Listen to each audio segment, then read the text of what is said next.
छात्रों का मन इतना बुरी तरह टूटा, ऊपर से आपने उनको दबा के पीटा, वो भी निकलते चले गए। पिछले साल में जिनने अपने परिजनों को खोया है, उनकी तो बरसी भी नहीं हुई है, और आप कह रहे हैं कि ऑक्सीजन की कमी के कारण कोई नहीं मरा। हम सब जानते हैं कि यूपी में मुसलमानों पे कितना कहर बरपा है, और आखिरी जो कैटेगरी आती है वो अंधभक्त की है, जो आपको 370 के ऊपर वोट देगा ही देगा, चाहे उसके पर्सनल जीवन के अंदर कितना ही दर्द क्यों ना। नमस्कार, आप सभी का हिंद वॉइस चैनल पे स्वागत है। इस वीडियो में हम बात करेंगे कि यूपी के अंदर कुछ अप्रत्याशित रिजल्ट्स आने वाले हैं, और ये रिजल्ट्स इतने शॉकिंग होंगे मोदी और योगी के लिए कि वो भी उसके कारण ढूंढते रह जाएंगे।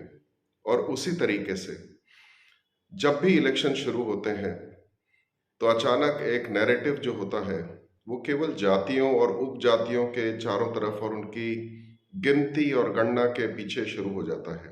ये चुनाव बिल्कुल भी जातियों का चुनाव नहीं है, ये चुनाव उपजातियों का चुनाव भी नहीं है, ये चुनाव है प्रजातियों का। सबसे पहले आप ये समझिए कि जो नैरेटिव है डबल इंजन का, डबल इंजन यानी डबल ताकत यानी किसी भी डायरेक्शन में जहां आप जा रहे हैं वहां आप डबल तेजी के साथ पहुंच जाएंगे। लेकिन अगर आपकी डायरेक्शन ही गलत हुई फिर क्या होगा? यानी आप डबल ताकत से डबल तेजी के साथ बिल्कुल गलत जगह पे पहुंच जाएंगे, और यही इस समय बीजेपी के साथ में और आरएसएस के साथ में हो रहा है। हम ये समझने की कोशिश करेंगे क्या क्या गलतियां हुई हैं जिसके कारण ये हालत ऐसी हो गई है। एक्चुअली अगर आप देखेंगे तो अखिलेश खुद हैरान है कि ये हुआ क्या। तो ये इलेक्शन जातियों से कुछ प्रजातियों के हाथ में आ गया। इसको समझने के लिए आप ये समझिए कि बहुत तेज बारिश हो रही है और कोई भी इंसान एक बहुत बड़ा छाता लेके खड़ा है और वो आपको इशारा कर रहा है कि आप आ जाइए आ जाइए। तो बड़ा ही स्वाभाविक है कि आप भाग के उस छाते के नीचे खड़े हो जाएंगे। ठीक है, उसी तरीके से 2017 में खासकर जब यूपी के पिछले चुनाव हुए थे तो उसमें बड़ी तेज बारिश हुई, और वो बारिश थी काफी हद तक नफरत की बारिश। हिंदू खतरे में है, आपको बचना है उस बारिश से तो मेरे छाते के नीचे आ जाइए। और नैरेटिव कुछ इस तरीके से चला कि आखिर में नफरत विजयी हो गया, और सभी जातियां और उपजातियां, बहुत सारे लोग उन लोगों के जो उस छाते के अंदर नहीं जाने वाले थे वो भी भाग के उस छाते के अंदर चले गए बारिश से बचने के कारण। अब कारण क्या है कि इन्हीं जातियों और उपजातियों जो कि उस छतरी के नीचे थी, वहां से कुछ समूहों का पलायन क्यों हुआ। तो हम केवल उसी बात को अगर हम समझ लें तो हमें यूपी चुनाव की असली कहानी समझ में आ जाएगी। मैं कौन सी प्रजातियों की बात कर रहा हूं जिनके समूह उस छतरी में से निकल चुके। सबसे पहली प्रजाति है किसान। जब किसान का धीरे धीरे उसका खाद, बीज, बिजली सब महंगी होती हुई चली गई, उसकी इनकम डबल होने की बजाय जब आधी रहने लग गई और बुरी तरह गिरने लगी, तब भी वो किसान उसी छतरी के नीचे पक्का मन बना के खड़ा था, क्योंकि काफी नफरत की बारिश हो रही थी। धीरे धीरे क्या हुआ कि जब ये दाम जरूरत से ज्यादा बढ़ते चले गए, उसकी इनपुट कॉस्ट बहुत ज्यादा बढ़ गई, और जो उसकी सेलिंग प्राइस है, जिस प्राइस जो उसको बाजार से उसको दाम मिल रहे थे, उन दामों में कोई खास वृद्धि हुई नहीं, तो वो बुरी तरीके से उसकी आय गिर गई। लेकिन किसान को उस समय तक इतनी परेशानी नहीं थी।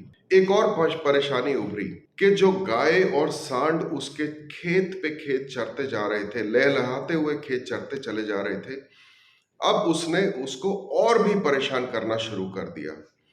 लेकिन अब भी किसान उस छतरी के नीचे बना हुआ था, क्योंकि नफरत की बारिश चल रही थी, वो ओपनली बोल नहीं रहा था। गलती ये हुई डबल इंजन से कि जो सेंटर का इंजन है उसने 3 कृषि कानून भी लाके रख दिए। अब कृषि कानूनों का जो हंगामा मचा, ये मुझे कहने की जरूरत नहीं है। कृषि कानूनों के कारण वही किसान जो यहाँ पे खड़े हुए थे छाते के नीचे, अब उनको कुछ तगमे दिए गए आतंकवादी से लेके खालिस्तानी, कनाडा फंडेड, पाकिस्तानी, चीनी और पता नहीं क्या क्या कह दिया, नक्सलवादी, अर्बन नक्सल, मवाली, इन्हीं के बच्चे तो फौज में जाते हैं। तो आपने एक ऐसे समूह को, जो बहुत ही आत्मसम्मान वाला समूह था, जो आपकी छतरी के नीचे खड़ा था, आपने खुद ही उसको वहां से खदेड़ दिया। तो वो बड़े ही बुझे मन से धीरे धीरे छोटे छोटे समूहों के अंदर उस छतरी के नीचे से निकलने लगे। प्रॉब्लम और भी थी, जैसे कि जीप से आखिर में जाके कुछ किसान कुचले गए। तो आप लगातार खुद ही कोशिश कर रहे थे कि इनके आत्मसम्मान को ऐसी ठेस पहुंचे और ये चू भी ना करें। अब उन्हें वो बारिश उतनी बुरी नहीं लग रही थी जितना इस छतरी के नीचे खड़ा होना बुरा लग रहा था। ये है पहली प्रजाति, जो छोटे छोटे समूह करके उस छतरी में से निकलती चली गई। दूसरी प्रजाति बेरोजगारी की। पढ़े लिखे बेरोजगार की पहले मैं बात करता हूं। यूपी के अंदर लाखों की संख्या के अंदर जो ग्रेजुएट स्टूडेंट्स भी हैं, पोस्ट ग्रेजुएट स्टूडेंट्स भी हैं, कईयों ने एमफिल कर रखी है, बहुतों ने पीएचडी भी कर रखी है। अब वो जब यूपी के अलग अलग एग्जाम्स में बैठना शुरू किया तो एग्जाम्स कभी रद्द हो गए, कभी पर्चा लीक हो गया, पेपर लीक हो गया, कभी वो कोर्ट में जाके फंस गया। बेसिकली ना तो नौकरियां आई, और जो भी नौकरियां आई, जो भी एग्जाम आया, वो रद्द होते हुए चला गया। कितने, लगभग 13 या 15 एग्जामों का यही हाल हुआ। अब ये graduate students, post graduate students, इनके पास नौकरियां नहीं थी, नौकरियों की एक उम्मीद थी, वो भी चली जाने लगी थी। ये बड़े ही सॉलिड तरीके से आपकी छतरी के नीचे खड़े हुए थे, लेकिन 3 साल बीते, 4 साल बीते, कभी तो उम्मीद टूटेगी। तो ये लोग भी छोटे छोटे समूह में आपके नीचे से निकलने लगे, लेकिन अधिकतर लोग वहीं पे रुके हुए थे। अब क्या हुआ, जैसे रेलवे भर्ती के अंदर, जिसको हम अंग्रेजी में फाइनल स्ट्रॉ कहते हैं, जब उनने रेलवे की भर्ती के जब रूल्स चेंज हुए, उसके अगेंस्ट प्रोटेस्ट किया, तो पुलिस ने घुस घुस के, चाहे वो गोरखपुर हो, चाहे वो इलाहाबाद हो, जम के डंडे बरसाए। जब वो डंडे बरस रहे थे, तो ये तो किसी ने नहीं देखा कि वो ब्राह्मण था, कि वो ठाकुर था, कि वो जाट था, कि वो जाटव था, कि तेली था, बनिया था। डंडों ने तो किसी में भी फर्क नहीं करा। तो क्या हुआ, एक तो पहले ही दर्द बहुत ज्यादा था बेरोजगारी का, उनके आत्मसम्मान को भी ठेस पहुंच रही थी, ऊपर से आपने आखिर में डंडे भी बरसा दिए। अब क्या हुआ, बड़े बड़े समूह छात्रों के उस छतरी में से निकल के बाहर जाने लग गए। एक बात और ख्याल रखिएगा, जिन छात्रों को आपने डंडे मारे वो अनाथ नहीं हैं, उनके भी परिवार हैं, उनके भी बड़े बड़े परिवार हैं, वो भी गांव से आते हैं, कस्बों से आते हैं, छोटे शहरों से आते हैं। यही समाचार हर जगह पहुंचने लगा। जो लोग उस छतरी के नीचे थे, उनके माताजी, पिताजी, उनके चाचा, ताऊ, ये लोग भी समझ गए कि अब इस छतरी में से निकलने का समय आ गया है। तो ये जो छोटा छोटा समूह निकल रहा था, अब ये बड़े बड़े समूह में कन्वर्ट होकर छतरी में से निकलता हुआ चला गया। राज्य के अंदर, चाहे वो यूपी पुलिस की भर्ती है, चाहे वो शिक्षक की भर्ती है, चाहे यूनिवर्सिटी के प्रोफेसर की भर्ती है, चाहे एडमिनिस्ट्रेटिव स्टाफ की भर्ती है, बाकी कर्मचारियों की भर्ती है, ऐसी भर्तियां हो ही नहीं रही थी। और जहां कुछ हुई भी, तो वहां पर भी बहुत बड़े बड़े सवाल आ गए। तो छात्रों का मन इतना बुरी तरह टूटा, ऊपर से आपने उनको दबा के पीटा, वो भी निकलते चले गए। अब हम तीसरी प्रजाति की बात करेंगे, कम पढ़े लिखे बेरोजगार। ये कौन लोग हैं, जैसे कि कारपेंटर है, पेंटर है, यानी खाती है, बढ़ाई है, पेंटर है, ये लोग, और दिहाड़ी वाले मजदूर भी हैं। जब कोरोना का लॉकडाउन लगा, तो इन लोगों की जो आर्थिक व्यवस्था होती है, इस कैटेगरी की जो आर्थिक व्यवस्था होती है, घर का आर्थिक बैलेंस जो होता है, वो बड़ा ही नाजुक होता है। अगर वो दिहाड़ी ना कमाए या 3-5 दिन काम ना कर पाए, तो उनकी हालत खराब हो जाती है और वो कर्जे तक के अंदर डूबते हुए चले जाते हैं। इनके साथ बिल्कुल यही हुआ। जब लॉकडाउन लगा, तो इनने इंतजार किया, पहली बार 1 दिन, फिर 21 दिन, और इस तरीके से जब वो बढ़ता चला गया, इनके पास रोजगार का कोई साधन ही नहीं था, इनकी दिहाड़ी बन ही नहीं रही थी। लेकिन ये याद रखिएगा, ये सम्मान वाले लोग हैं, इनके सम्मान को भी ठेस पहुंचा। कर्जे में भी। अब किसी का बच्चा बीमार हो गया या उसके माँ बाप बीमार हो गए या उसको घर की छत अपनी रिपेयर करानी थी, दिहाड़ी आ नहीं रही है, उसकी बहुत बड़ी मजबूरी थी कि वो आपके छाते में से छोटे छोटे समूह में से निकलना शुरू कर दे, क्योंकि उसको लग रहा था ये आपने उसके साथ ठीक नहीं किया, आपने उसको समझा नहीं। इसी टाइप के लोग जो देश भर में फैले हुए थे, जब आपने लॉकडाउन लगाया 4 घंटे के अंदर अंदर, तो लाखों लोग अलग अलग शहरों से यूपी की तरफ बढ़े। एक तो उनको हर डिस्ट्रिक्ट और हर राज्य की सीमा पे उनको डंडे पड़े। दोबारा जब डंडे पड़े तो वो जाति देख के तो नहीं पड़े थे, ना वो ये देख के पड़े कि भाई आप यूपी के किस रीजन से आते हैं।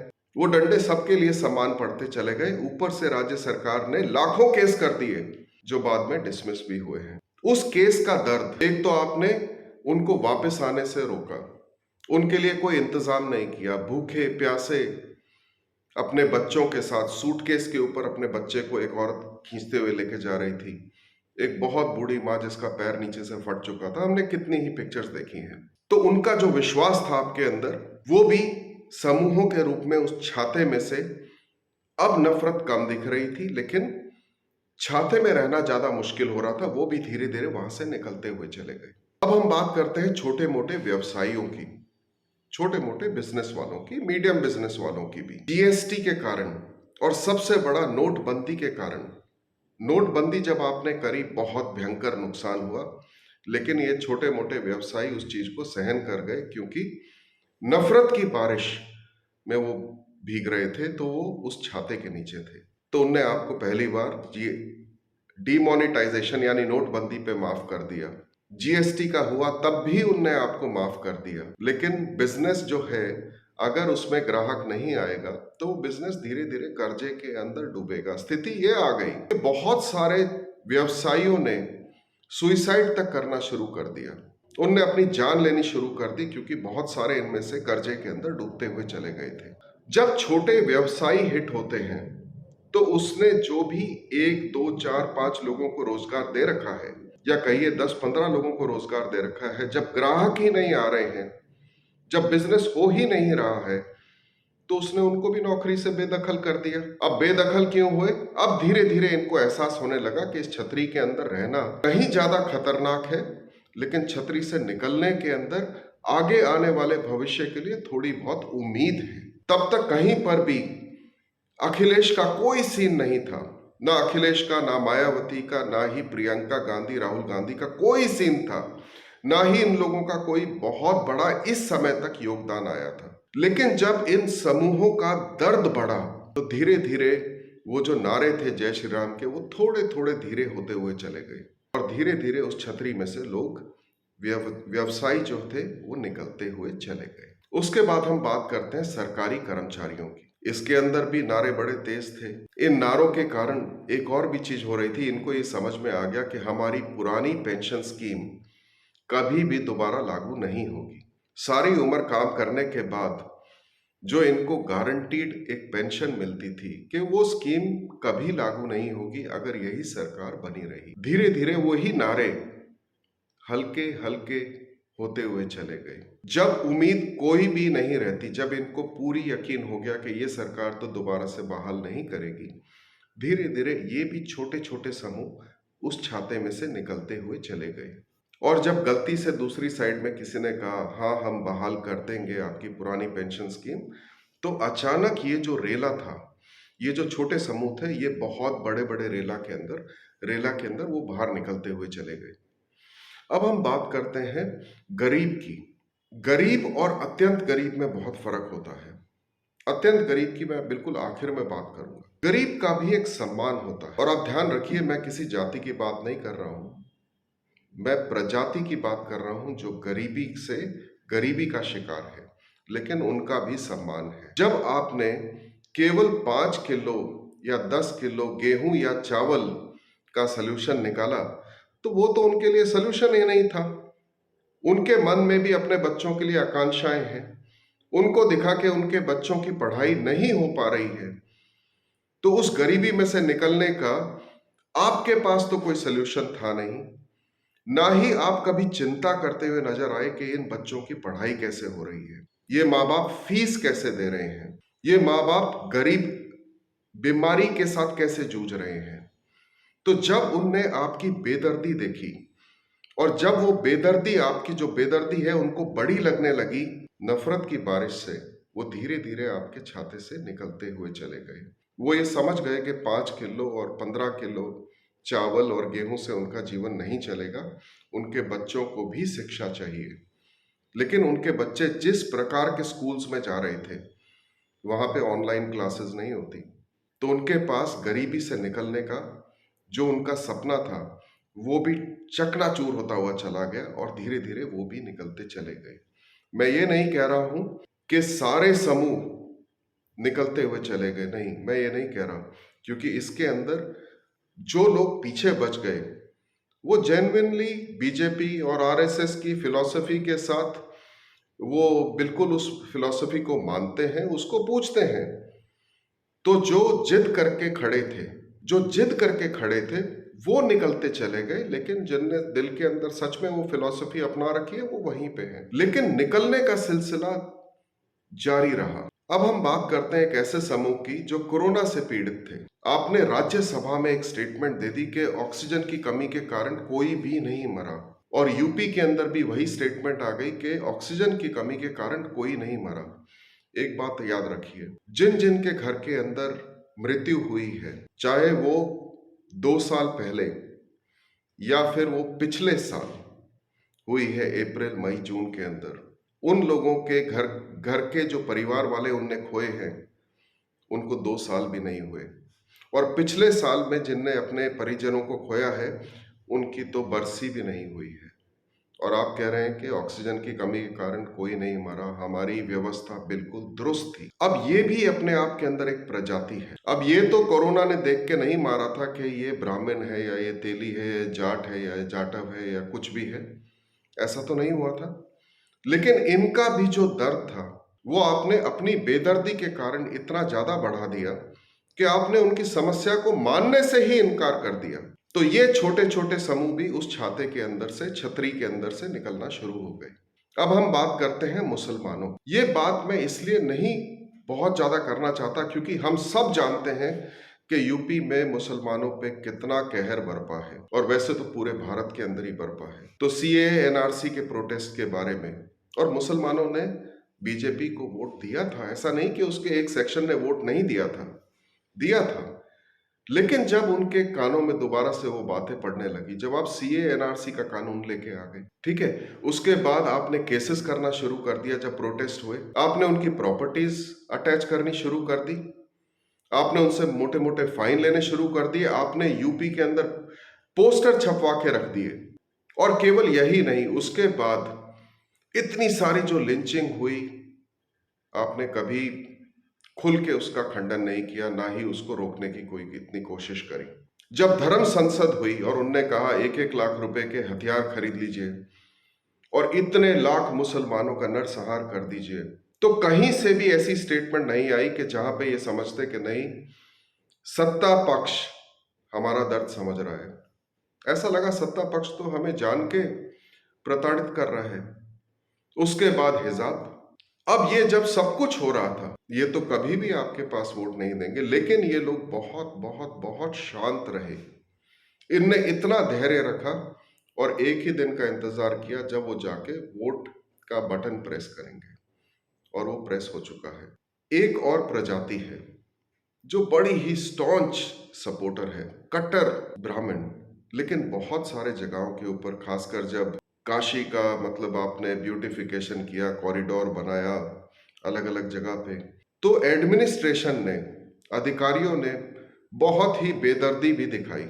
ये जो ब्राह्मण हैं, इनके भी कई मकान उस कॉरिडोर के अंदर पड़ते थे। देखिए, अगर आप मेरे मकान को लेंगे लेकिन एक कॉम्पनसेशन देंगे, लेकिन उस मकान के साथ जो यादें जुड़ी हुई हैं, जो मेरे बाप दादा माँ चाची चाचा सब वहीं पे रहते थे, इतने सालों से रहते थे, जिनकी यादें जुड़ी हुई हैं, जहां मेरे बच्चों ने जन्म लिया, तो वो घर तबाह होते हुए चले गए। कॉम्पनसेशन मिला, कितना मिला, क्या वो सफिशिएंट मिला? बहुत सारे इन लोगों के छोटे छोटे अपने घर के जो घरेलू अपना देवी देवता कहते हैं, उनके छोटे छोटे मंदिर भी थे, वो भी घर का ही हिस्सा थे, वो भी उस रास्ते के अंदर आए तो उनके ऊपर भी प्रभाव पड़ा। तो इनमें से भी बहुत सारे लोग उस दर्द को महसूस कर रहे थे जिसको आपने महसूस नहीं किया, जो आपकी नीतियों के कारण, जो आपकी गवर्नेंस के कारण, यानी आपकी शासन विधि के कारण उनके साथ जो अन्याय हो रहा था उस समय। क्योंकि कभी भी जो विकास है वो एक दर्द पे बेसिस नहीं हो सकता। उस दर्द का समाधान करना चाहिए था लेकिन वो भी नहीं हुआ। तो ये भी छोटे छोटे समूहों में आपकी छतरी के अंदर से निकलते चले गए। अब धीरे धीरे क्या हो रहा था कि नफरत की जो बारिश थी, जिससे ये लोग भीगे नफरत की बारिश के अंदर जो नहीं कदम रखना चाह रहे थे, सडनली ऐसा लगा कि वो बारिश कम होती हुई चली जा रही है। दूसरी कम्युनिटी इतनी बुरी नहीं है, लेकिन आपके छाते के अंदर रहना इनके लिए, समाज के लिए ज्यादा, सामाजिक समूहों के लिए ज्यादा बड़ा दर्द बनता चला जा रहा था। लेकिन कुछ प्रजातियां ऐसी भी हैं जो आज भी मोदी और योगी के साथ खड़ी हुई हैं। एक तो मैंने आपको बताया, जो कि जेन्युइन भक्त हैं इनके, जिनकी आस्था है आरएसएस की फिलॉसफी में और बीजेपी की फिलॉसफी में। ठीक है, वो एक बहुत बड़ा समूह इनके साथ खड़ा हुआ। नंबर 2, अत्यंत गरीब। अत्यंत गरीब एक बहुत ही अनफॉर्चुनेट जगह खड़ा होता है, जहां पे उसके सम्मान के साथ में जो कॉम्प्रोमाइज है वो तो बहुत बहुत पहले हो चुका है। अत्यंत गरीब के लिए वो 5 किलो, 10 किलो और 15 किलो का बहुत महत्व है। वो जरूर आपके नमक का फर्ज अदा करेगा, ऐसा लगता है। उसके बाद सत्ता से बेनिफिट होने वाली कोई भी जाति हो, वो अपने आप में वो भी एक प्रजाति बन गई है। सत्ता से जो बेनिफिट होते हैं, चाहे वो बिजनेसमैन हो, चाहे वो अधिकारी हो, चाहे वो कोई आम आदमी भी हो जो कि सत्ता के करीब में हो, जो भी अपनी प्रेस को बिजली के अंदर लगा के गर्म कर सकता हो, जिसकी बात बन रही हो, वो आपके साथ जरूर बना रहेगा। और आखिरी जो कैटेगरी आती है वो अंधभक्त की है, जो आपको 370 के ऊपर वोट देगा ही देगा, चाहे उसके पर्सनल जीवन के अंदर कितना ही दर्द क्यों ना। मेरा यह मानना है कि जो वो 9 और 10 प्रजातियां आपके छतरी में से छोटे छोटे समूह के तौर पे निकलती चली गई, और ये जो समूह आपके साथ खड़े हैं ये बहुत ही कम है, वो समूह ज्यादा बड़े हो चुके हैं। यहाँ पे मैं आपको जरूर बताना चाहूंगा कि डबल इंजन की सरकार डबल तेजी से वोट हारती जा रही है। मेरा अनुमान ये कहता है 5वें चरण तक ये हार लगभग निश्चित हो चुकी है। और इसी बात पे मुझे ख्याल आता है कि अटल जी ने एक बहुत सुंदर बात, एक बहुत सुंदर शिक्षा मोदी जी को दी थी 2002 के अंदर, राजधर्म को निभाए।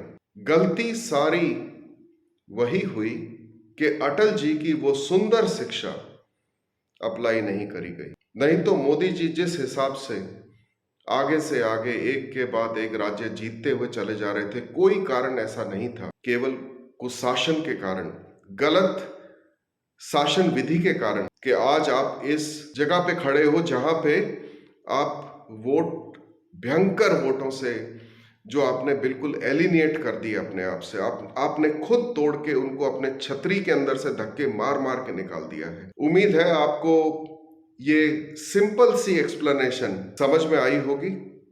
बहुत जल्दी दोबारा आपसे मुलाकात करते हैं ऐसे ही किसी और वीडियो के अंदर, किसी और विषय के साथ या इसी विषय के ऊपर।